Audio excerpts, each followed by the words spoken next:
ఈరోజు మరి రాష్ట్రంలో ఈ ప్రభుత్వం వచ్చి 2.5 సంవత్సరాలైంది. మరి యువత గురించి ఇదే వేదికపై మరి కాంగ్రెస్ పార్టీ వాళ్ళ ప్రభుత్వం రాకముందు మరి యువతకి ఎన్నో కమిట్మెంట్ ఇచ్చారు.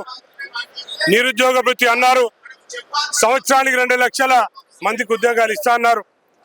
మరి ఎన్నెన్నో మాటలు మాట్లాడింది. కాబట్టి మరి బీఆర్ఎస్ పార్టీ నుంచి వెళ్ళి ఈ రోజున 2.5 సంవత్సరాలు యువత గురించి వెయిట్ చేసి ఈ ప్రభుత్వం ఏదో చేస్తుంది, యువతను ఎంతో ఉద్ధరిస్తుంది, ఎంతో ఆదుకుంటుంది, ఎన్నో జాబ్లు ఇస్తుందని చెప్పి వెయిట్ చేసి ఈ రోజున ఈ యువ సంగ్రామ సదస్సు ఇక్కడ చేపట్టడం జరుగుతుంది.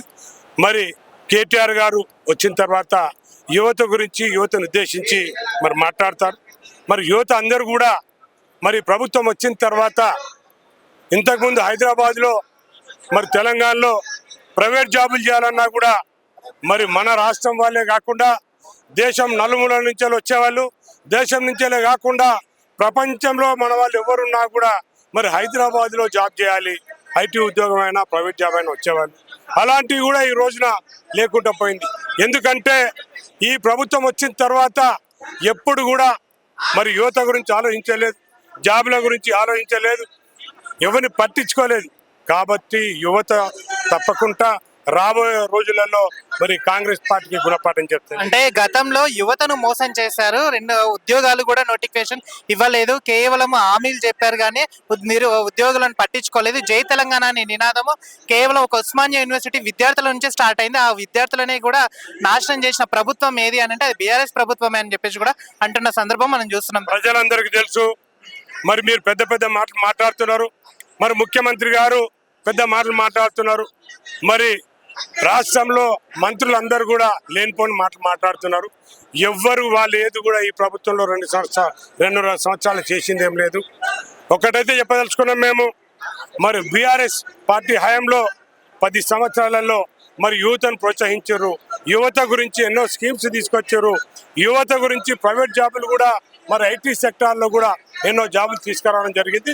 మరి యువత అందరికీ తెలుసు, తెలంగాణలో ఇప్పుడు మరి అప్పుడు బాగున్నానా ఇప్పుడు బాగున్నానా, యువత అందరూ కూడా ఎవరు పలకరించినా కూడా అప్పుడే బాగుండే అనే నినాదంతో ఉన్నారు. కాబట్టి రాబోయే రోజులలో యువత అంతా కూడా మరి ప్రభుత్వాన్ని వాళ్ళు ఏం చేయాలో చేయించుకుంటారు. Thank you sir. మరి ఇక మనతో పాటు ఉన్నారు నకరికల్ మాజీ ఎమ్మెల్యే గారు, మాట్లాడదాం. సార్ నమస్తే సార్.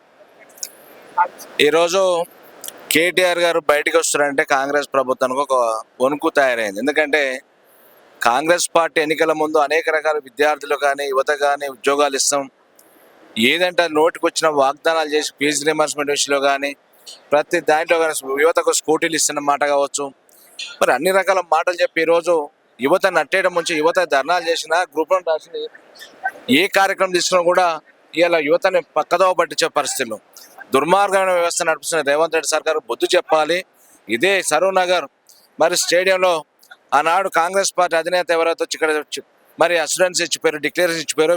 మరి ఆ డిక్లరేషన్ ఏమైందని చెప్పి అమలు చేయాలని చెప్పి కాంగ్రెస్ పార్టీని నిలదీయడం కోసం మా నాయకుడు కేటీఆర్ గారు ఇలా బయలుదేరుతుంటే అడుగడుగున ఆటంకాలు సృష్టించడు. ఒకవైపు ఆర్ఎస్ ప్రవీణ్ గారిని హౌస్ అరెస్ట్ చేసాడు, మరొక వైపు సబితా ఇంద్రాని హౌస్ అరెస్ట్ చేసాడు.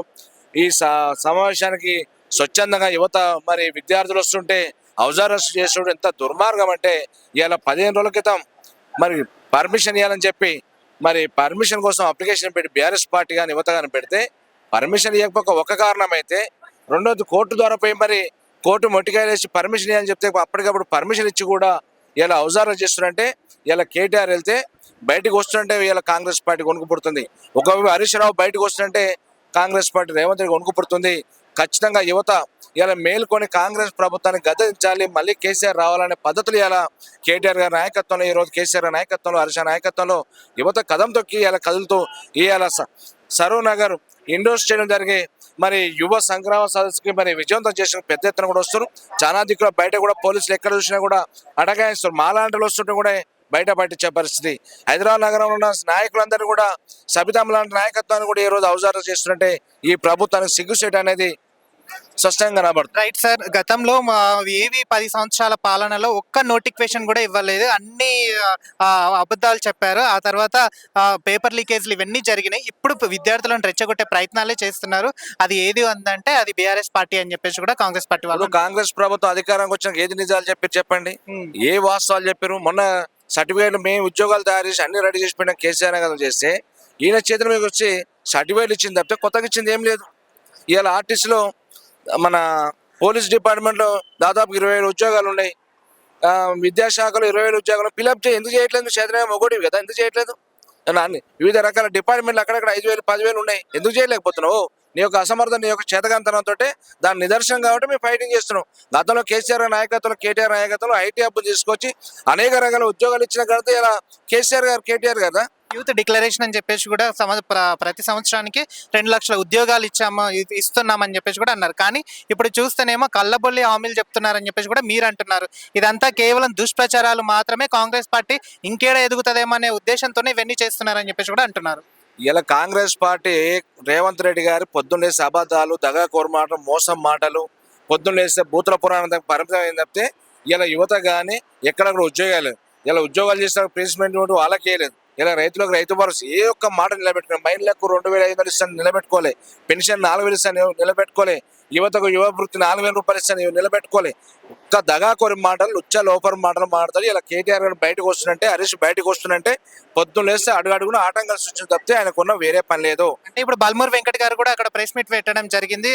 కొలువుల జాతర అని చెప్పేసి కూడా ఒకటి కార్యక్రమం ఉంది. ఇప్పుడు బల్మూరు వెంకటు, అద్దంకి దయాకరు, వేముల వీరేశం, కొంతమంది కోటరే ఉన్నది. ఆ కోటరం పెట్టుకుని కుక్కలాగా బొక్కలు వేస్తుండు, మురిగిస్తుండు. వాళ్ళు దాన్ని తప్పితే కానీ ప్రజా సమస్యల మీద కానీ, యువత పడే కష్టాలు కానీ, వాళ్ళ యొక్క బాధక సాధకాలు కానీ అవి పట్టించుకునే పరిస్థితులు లేరు. వాళ్ళకి ఏమైనా సొంతంగా ఇంటి ప్రయోజనాలు తప్పితే ప్రజల ప్రయోజనాలు పట్టించుకునే పరిస్థితులు ప్రభుత్వం లేదు, ఆ పాలన నాయకులు లేరు. చివరగా ఈ సదస్సు ద్వారా, ఈ యొక్క మీటింగ్ ద్వారా నెక్స్ట్ ఎలా ఉండబోతుంది బీఆర్ఎస్ పార్టీ భవిష్యత్ కార్యాచరణ? బీఆర్ఎస్ పార్టీ కేసీఆర్ గారు ఈ రాష్ట్ర బాగోగుల కోసం, యువత కోసం కానీ, రైతాంగం కోసం కానీ, ప్రతి వర్గానికి సంబంధించిన విషయాలు అయితే ప్రతిదీ కూడా మరి ఖచ్చితంగా వారు ఆదేశాలు ఇస్తారు. ఆ ఆదేశాలతోటే బీఆర్ఎస్ పార్టీ, కేటీఆర్ గారు, హరీష్ రావు గారు, యువత కూడా కదిలి ఖచ్చితంగా మళ్ళీ కాంగ్రెస్ పార్టీ గుణపాఠం చెప్పాలి. రాహుల్ గాంధీ గారు, ప్రియాంక గాంధీ అయితే హామీలు ఇచ్చారో అవి అమలు చేసేందుకు కూడా బీఆర్ఎస్ పార్టీ పోరాటం చేస్తారు. Thank you sir, thank you. Like చేయండి, షేర్ చేయండి, సబ్స్క్రైబ్ చేయండి. మరిన్ని వీడియోల కోసం బెల్ సింబల్ పై క్లిక్ చేయండి.